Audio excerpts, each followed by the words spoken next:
जय भोलेनाथ। हे देवों के देव महादेव, करुणा के सागर, भक्त वत्सल भगवान शिव और जगत जननी माँ पार्वती, आज के इस पावन सोमवार व्रत के अवसर पर हम सभी भक्त आपके श्री चरणों में नमन करते हैं। हे प्रभु, हम सबके मन के सारे दुख, कष्ट और बाधाओं को दूर कर दीजिए। हम सबके जीवन में सुख, शांति और समृद्धि का प्रकाश भर दीजिए। जो भी भक्त सच्चे मन और श्रद्धा से आज की ये पावन कथा सुन रहा है, उसकी हर मनोकामनाएं पूर्ण करें, उसके जीवन में नई आशा और नई शुरुआत का संचार करें। प्रिय भक्तों, आज की ये पावन सोमवार व्रत कथा केवल एक कथा ही नहीं है, ये आपके जीवन में एक नई उम्मीद की किरण बनकर आएगी। अगर आप इस कथा को पूर्ण श्रद्धा, विश्वास और भक्तिभाव से सुनेंगे तो भगवान शिव की कृपा आप पर अवश्य बरसेगी और हो सकता है कि आज का ये दिन आपके जीवन में कोई बहुत बड़ी खुशखबरी लेकर आए, कोई अब तक की अधूरी मनोकामना पूर्ण हो जाए या फिर आपके जीवन की कोई बड़ी समस्या, कोई बड़ी परेशानी हमेशा के लिए दूर हो जाए। तो आइए पूर्ण विश्वास और भक्ति के साथ इस कथा को सुनते हैं और महादेव से प्रार्थना करते हैं कि वे अपने आशीर्वाद से हम सबके जीवन को मंगलमय बना दें। एक बार भोलेनाथ और माता पार्वती जी मृत्युलोक में भ्रमण करने पधारे। दोनों विदर्भ देश में अमरावती नाम की सुंदर नगरी में जा पहुंचे। ये नगरी सभी प्रकार के सुखों से भरपूर थी। वहाँ बहुत सुंदर सुंदर शिव जी के मंदिर भी थे। भगवान शंकर देवी पार्वती जी के साथ उन्हीं में से एक मंदिर में निवास करने लगे। एक दिन माता पार्वती ने भोलेनाथ के साथ चौसर खेलने की इच्छा प्रकट की। भगवान शिव ने उनकी बात सुन ली और वे दोनों चौसर खेलने लगे। तभी मंदिर का पुजारी पूजा करने आया। माता पार्वती ने पुजारी से पूछा, पुजारी जी बताओ, हम में से कौन जीतेगा? पुजारी जी ने कहा, महादेव ही जीतेंगे। थोड़ी ही देर बाद खेल समाप्त हुआ तो विजय देवी पार्वती जी की हुई। माता पार्वती ने पुजारी जी से पूछा, बताओ पुजारी जी, हम में से विजय किसकी हुई? तब पुजारी जी ने महादेव को ही विजयी होने की बात बताई। ये सुनकर देवी पार्वती जी को पुजारी जी पर क्रोध आया और उन्हें कोढ़ी होने का श्राप दे दिया। कोढ़ से ग्रस्त पुजारी बहुत दुखी रहने लगे। एक दिन देवलोक की अप्सरा भगवान शिव की पूजा करने के लिए उस शिव मंदिर में आई। पुजारी जी की कोढ़ की अवस्था देखकर दया भाव से पूछताछ करने लगी। तब पुजारी जी ने सारी बात अप्सरा को बता दी। उनमें से एक अप्सरा बोली, आप सभी व्रतों में श्रेष्ठ 16 सोमवार के व्रत करो, इससे शिवजी प्रसन्न होंगे और वे तुम्हारे कष्ट अवश्य दूर करेंगे। पुजारी जी ने इस व्रत की विधि पूछी। तब अप्सराओं ने बताया, सोमवार के दिन व्रत रखो, स्वच्छ वस्त्र धारण करो, संध्या और उपासना के बाद आधा किलो गेहूं का आटा लेकर इसके 3 भाग करो। घी, गुड़, दीप, नैवेद्य, पुंगी फल, बेलपत्र, जनेऊ जोड़ा, चंदन, अक्षत और पुष्प आदि से प्रदोष काल में भगवान शंकर का पूजन करो। 3 भागों में से 1 भाग शिव जी को अर्पण करो, बाकी 2 को शिव जी के प्रसाद के रूप में उपस्थित जन को बांट दो। खुद भी प्रसाद ग्रहण करो। इस तरह 16 सोमवार व्रत करो। 17वें सोमवार को पाव भर की पवित्र आटे की बाटी बनाओ, उसमें घी और गुड़ मिलाकर चूरमा बनाओ, शिव जी को भोग लगाकर उपस्थित भक्तों में बांट दो। इसके बाद परिवार सहित प्रसाद ग्रहण करो तो इससे सभी मनोरथ पूर्ण हो जाते हैं। ऐसी बात बताकर अप्सराएं चली गईं। पुजारी जी ने अप्सराओं की बताई विधि अनुसार 16 सोमवार के व्रत किए, जिसके पुण्य प्रताप से भगवान शिव की कृपा और माता पार्वती की दया से पुजारी जी कोढ़मुक्त हो गए और आनंद से रहने लगे। कुछ समय के बाद भगवान शिव और देवी पार्वती जी वापस उसी मंदिर में आए। देवी पार्वती ने पुजारी जी को निरोगी देखकर कारण पूछा तो पुजारी जी ने 16 सोमवार व्रत की महिमा बताई। पार्वती जी खुद भी 16 सोमवार व्रत रखने के लिए तैयार हो गईं और इस व्रत को करने से उनके रूठे हुए पुत्र कार्तिकेय जी देवी पार्वती जी के आज्ञाकारी हो गए। कार्तिकेय जी ने जब माता से पूछा कि माता, आपने ऐसा क्या किया जिससे मेरा हृदय परिवर्तन हो गया, तब देवी पार्वती ने 16 सोमवार की कथा उन्हें सुना दी। कार्तिकेय जी ने अपने विशेष मित्र से जो कहीं खो गया था उससे मिलने की कामना में 16 सोमवार के व्रत किए तो उनका खोया हुआ मित्र उन्हें जल्दी मिल गया। मित्र ने इस आकस्मिक मिलन का कारण पूछा तो कार्तिकेय जी ने उसे 16 सोमवार का व्रत करना बताया। मित्र ने व्रत की विधि विधान पूछा और स्वयं के विवाह की मनोकामना से 16 सोमवार के व्रत धारण किए। इसके बाद कार्तिकेय जी का मित्र एक स्वयंवर सभा में गया तो वहां की राजकुमारी ने आकर्षित होकर उसके गले में वरमाला डाल दी और उसे अपना पति स्वीकार कर लिया। तब राजा ने बहुत सारा धन और सामान देकर उसको भेजा। अब वे दोनों सुख से रहने लगे। जब 16 सोमवार के व्रत का उसकी पत्नी को पता लगा तो उसने पुत्र प्राप्ति की कामना से 16 सोमवार के व्रत किए। उसके कुछ समय बाद एक अति सुंदर, सुशील और बुद्धिमान पुत्र प्राप्त हुआ। जब वह बड़ा हुआ तो उसने अपनी माँ से 16 सोमवार के व्रत की गाथा सुनी। तब उसने भी राज्याधिकार प्राप्त करने के लिए 16 सोमवार के व्रत शुरू कर दिए। एक राजा को अपनी कन्या के लिए योग्य पुरुष की खोज थी। राजा ने अपनी कन्या का विवाह उस सर्वगुण संपन्न पुरुष से कर दिया। राजा के कोई पुत्र नहीं था तो उसने अपने दामाद की योग्यता देखकर उसे राजा बना दिया। राजा बनने के बाद भी वह 16 सोमवार के व्रत करता। 17वां सोमवार आने पर उसने अपनी पत्नी से शिवजी की पूजा के लिए मंदिर चलने को कहा तो उसने दासियों से कहकर पूजा की सामग्री तो भिजवा दी, लेकिन खुद नहीं गई। अब इधर राजा ने शिवजी की पूजा समाप्त की तो आकाशवाणी हुई, हे राजा, अपनी रानी को राजमहल से निकाल दे, नहीं तो सर्वनाश हो जाएगा। राज दरबार में आकर सभासदों से विचार विमर्श किया और सर्वनाश के भय से रानी को राजमहल से निकाल दिया गया। अपने दुर्भाग्य को कोसती हुई रानी नगर से बाहर चली गई। दुखी मन से चलते हुए वह एक गांव में जा पहुंची। वहां पर एक बूढ़ी माई थी जो सूत बेचा करती थी। बूढ़ी माई ने दया करके रानी को अपने साथ सूत बेचने के लिए रख दिया।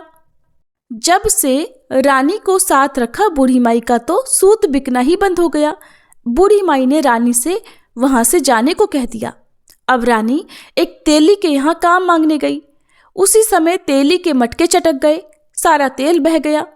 तेली ने भी उसे वहां से भगा दिया। दुखी होकर रानी एक नदी के पास गई तो नदी का सारा पानी सूख गया। वह एक पेड़ के नीचे बैठी तो पेड़ के सारे पत्ते सूख कर गिर गए। आसपास के लोगों ने जब यह सब कुछ देखा तो उसे पकड़कर मंदिर के पुजारी गुसाई जी के पास ले गए। गुसाई जी देखते ही जान गए कि यह कोई विधि की मारी कुलीन स्त्री है। गुसाई जी ने रानी से कहा कि वह उनके आश्रम में उनकी पुत्री की तरह रह सकती है। अब रानी आश्रम में रहने लगी। रानी भोजन बनाती थी तो उसमें कीड़े पड़ जाते थे। पानी भरकर लाती तो वह गंदा हो जाता था। अब तो गुसाई जी ने एक दिन दुखी होकर उससे पूछा कि बेटी, तुम्हारी ये दशा कैसे हुई? ये किस देवता का कोप है? तब रानी ने शिवजी की पूजा में ना जाने वाली बात गुसाई जी को बताई तो गुसाई जी बोले, पुत्री, तुम 16 सोमवार के व्रत करो, इससे तुम अपने सभी कष्टों से मुक्ति पा सकती हो। गुसाई जी की बात मानकर रानी ने 16 सोमवार के व्रत किए। 17वें सोमवार के दिन विधि विधान से शिवजी की पूजा भी की। पूजन के प्रभाव से राजा को इधर महल में रानी की याद सताने लगी और रानी को ढूंढने के लिए उसने चारों दिशाओं में अपने दूत भेज दिए। रानी की खोज में घूमते घूमते दूत गुसाई जी के आश्रम में भी पहुंच गए। राजा को खबर लगी तो राजा रानी को ले जाने आश्रम पहुंच गया। गुसाई जी से बोला, ये मेरी पत्नी है। शिव जी के क्रोध के कारण मैंने इसे महल से निकाल दिया था। अब जब शिव जी का प्रकोप शांत हो चुका है तो इसे मेरे साथ जाने की आज्ञा दीजिए। गुसाई जी ने रानी को राजा के साथ जाने की आज्ञा दे दी। रानी बहुत प्रसन्न हुई। राजा और रानी के आने की खुशी में नगरवासियों ने खूब सजावट की, मंगल गीत गाए, पंडितों ने मंत्र आदि गाकर स्वागत किया। इस तरह धूमधाम से रानी का महल में प्रवेश हुआ। राजा ने ब्राह्मणों को दान आदि दिए, याचकों को धन धान्य दिया। जगह जगह भूखे लोगों को भोजन खिलाने के लिए भंडारे खुलवाए। राजा रानी 16 सोमवार के व्रत करते हुए शिव जी का विधि विधान से पूजन करते हुए सुखपूर्वक लंबे समय तक जीवन बिताने के बाद शिवलोक को पधार गए। इस प्रकार जो भी मनुष्य मन, वचन और कर्म से भक्ति भाव से 16 सोमवार के व्रत और पूजन विधि विधान से करता है, कथा का श्रवण करता है वह सभी सुखों को प्राप्त करके अंत में शिवलोक को गमन करता है और यह व्रत सभी मनोरथ पूर्ण करने वाला है। एक बार किसी नगर में एक साहूकार था। उसके घर में धन की कोई कमी नहीं थी, लेकिन कोई संतान न होने के कारण वह बड़ा दुखी था। संतान प्राप्ति के लिए वो हर सोमवार को व्रत रखता था और पूरी श्रद्धा के साथ शिव मंदिर जाकर भगवान शिव और माता पार्वती की पूजा किया करता था। उसकी भक्ति देखकर एक दिन माँ पार्वती प्रसन्न होकर भगवान शिव से साहूकार की मनोकामना पूर्ण करने का निवेदन करती हैं। पार्वती जी के आग्रह पर भगवान शिव ने कहा, हे देवी, इस संसार में हर प्राणी को उसके कर्मों का फल मिलता है और जिसके भाग्य में जो हो उसे भोगना ही पड़ता है। लेकिन पार्वती जी ने साहूकार की भक्ति देखकर उसकी मनोकामना पूर्ण करने की इच्छा व्यक्त की। माता पार्वती के आग्रह पर भगवान शिव ने साहूकार को पुत्र प्राप्ति का वरदान तो दिया, लेकिन उन्होंने बताया कि ये बालक केवल 12 वर्षों तक ही जीवित रहेगा। माता पार्वती और भगवान शिव की इस संवाद को साहूकार सुन रहा था, इसलिए उसे ना तो इस बात की खुशी हुई और ना ही कोई दुख, बल्कि वो पहले की तरह ही शिव जी की पूजा करता रहा। कुछ समय के बाद साहूकार की पत्नी ने एक पुत्र को जन्म दिया। जब वह बालक 11 वर्ष का हुआ तो उसे पढ़ने के लिए काशी भेज दिया गया। साहूकार ने पुत्र के मामा को बुलाकर उसे बहुत सारा धन देते हुए कहा कि तुम इस बालक को काशी विद्या पढ़ने के लिए लेकर जाओ। तुम लोग रास्ते में यज्ञ कराते जाना और ब्राह्मणों को भोजन दक्षिणा देते हुए जाना। दोनों मामा भांजे इसी तरह यज्ञ कराते और ब्राह्मणों को दान दक्षिणा देते काशी नगरी निकल पड़े। इस दौरान रात में एक नगर पड़ा जहां नगर के राजा की कन्या का विवाह था, लेकिन जिस राजकुमार से उसका विवाह होने वाला था वह एक आंख से काना था। राजकुमार के पिता ने अपने पुत्र के काना होने की बात को छुपाने के लिए सोचा, क्यों ना उस साहूकार के पुत्र को दूल्हा बनाकर राजकुमारी से विवाह करा दूं और विवाह के बाद इसको धन देकर विदा कर दूंगा और राजकुमारी को अपने नगर ले आऊंगा। लड़के को दूल्हे के वस्त्र पहनाकर राजकुमारी से विवाह करा दिया गया। साहूकार का पुत्र ईमानदार था, उसे ये बात सही नहीं लगी, इसलिए उसने अवसर पाकर राजकुमारी के दुपट्टे पर लिख दिया कि तुम्हारा विवाह तो मेरे साथ हुआ है, लेकिन जिस राजकुमार के संग तुम्हें भेजा जाएगा वो एक आंख से काना है। मैं तो काशी विद्या पढ़ने जा रहा हूँ। जब राजकुमारी ने चुन्नी पर लिखी बातें पढ़ी तो उसने अपने माता पिता को ये बात बताई। राजा ने अपनी पुत्री को विदा नहीं किया, फिर बारात वापस चली गई। दूसरी ओर साहूकार का पुत्र और उसका मामा काशी पहुंचे और वहां जाकर उन्होंने यज्ञ किया। जिस दिन साहूकार का पुत्र 12 वर्ष का हुआ उस दिन भी यज्ञ का आयोजन था। लड़के ने अपने मामा से कहा कि मेरी तबीयत कुछ ठीक नहीं है। मामा ने कहा, तुम अंदर जाकर आराम कर लो। भगवान शिव के वरदान अनुसार कुछ ही देर में उस बालक के प्राण निकल गए। मृत भांजे को देखकर उसके मामा ने विलाप करना शुरू कर दिया। संयोगवश उसी समय भगवान शिव और माता पार्वती उधर से जा रहे थे। पार्वती जी ने भोलेनाथ से कहा, स्वामी, मुझे इसके रोने का स्वर सहन नहीं हो रहा, आप कृपया इस व्यक्ति के कष्ट को अवश्य दूर कीजिए। जब भगवान शिव मृत बालक के समीप गए तो वह बोले कि ये उसी साहूकार का पुत्र है जिसे मैंने 12 वर्षों की आयु का वरदान दिया था। अब आज इसकी आयु पूरी हो चुकी है। लेकिन मातृभाव से विभोर माता पार्वती जी कहने लगी, हे महादेव, आप इस बालक को और आयु देने की कृपा करें, नहीं तो इसके वियोग में इसके माता पिता भी तड़प तड़प कर मर जाएंगे। माता पार्वती के पुनः आग्रह पर भगवान शिव ने उस लड़के को जीवित होने का वरदान दिया। शिव जी की कृपा से वह लड़का जीवित हो गया। शिक्षा पूरी करके लड़का मामा के साथ अपने नगर की ओर वापस चल पड़ा।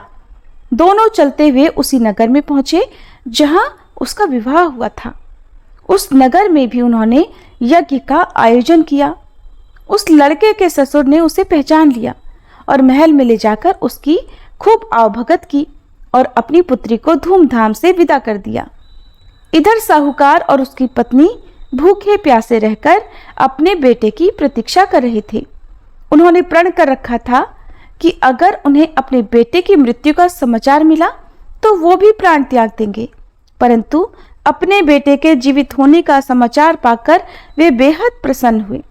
उसी रात भगवान शिव ने साहूकार के स्वप्न में आकर कहा, हे श्रेष्ठी, मैंने तेरे सोमवार के व्रत करने और व्रत कथा सुनने से प्रसन्न होकर तेरे पुत्र को लंबी आयु प्रदान की है। इसी प्रकार जो कोई सोमवार व्रत करता है या कथा सुनता और पढ़ता है, उसके सभी दुख दूर होते हैं और सभी मनोकामनाएं पूर्ण होती हैं। सभी प्रेम से बोलिए, भोले शंकर भगवान की जय, माता पार्वती की जय। जिन्होंने श्रद्धा से सोमवार का व्रत किया, ये पावन कथा सुनी और भगवान शिव का पूजन किया, उनके जीवन से समस्त दुख, रोग, शोक और संकट दूर होते हैं। ये व्रत न केवल सांसारिक सुखों को प्रदान करता है, बल्कि भगवान शिव की अपार कृपा से आत्मिक शांति, मोक्ष और चिर सुख की प्राप्ति भी कराता है। अब आइए हम पूर्ण समर्पण और सच्चे मन से भगवान से प्रार्थना करते हैं। हे नीलकंठ भगवान शिव, आप भोले हैं, दयालु हैं, आशुतोष हैं। हमने जो कुछ भी पूजा, व्रत और कथा श्रवण किया, उसमें यदि कोई त्रुटि रह गई हो तो क्षमा करें। हमें अपने चरणों में अटल भक्ति और जीवन में सच्ची समझ प्रदान करें। हमारे जीवन से अज्ञान, अहंकार और अधर्म का नाश करें। शिव शिव कहकर हम जीवन की राह पर चलें, यही हमारा संकल्प है। ओम नमः शिवाय। सोमवार व्रत की महिमा अमोघ है। जो भक्त सच्चे मन से इसका पालन करते हैं, उनके जीवन में धन, वैभव, संतान सुख, वैवाहिक सुख और सभी मनोरथों की पूर्ति निश्चित होती है। भगवान शिव से यही प्रार्थना है कि हम सभी पर उनकी कृपा बनी रहे। हर हर महादेव। ओम जय शिव ओमकारा, स्वामी जय शिव ओमकारा, ब्रह्मा विष्णु सदा शिव अर्धांगी धारा। ओम जय शिव ओमकारा, एकानन चतुरानन पंचानन राजे, स्वामी पंचानन राजे। हंसासन गरुड़ासन वृषवाहन साजे। ओम जय रूप निरखता त्रिभुवन जन भुज चार चतुर्भुज शिव दस भुज अति सोहे। स्वामी दस भुज अति सोहे। मुंडमाला धारी, स्वामी मुंडमाला धारी। चंदन मृग मद सोहे, भाले शशिधारी। ओम जय शिव ओमकारा, श्वेतांबर पीतांबर बाघांबर अंगे, स्वामी बाघांबर अंगे। सनकादिक गरुड़ादिक भूतादिक संगे। ओम जय शिव ओमकारा, कर के मध्य कमंडल चक्र त्रिशूलधारी, स्वामी चक्र त्रिशूलधारी। सुखकारी दुखहारी जग पालनकारी। ओम जय शिव ओमकारा, ब्रह्मा विष्णु सदा शिव जानत अविवेका, स्वामी जानत अविवेका। प्रणवाक्षर में शोभित ये तीनों एका।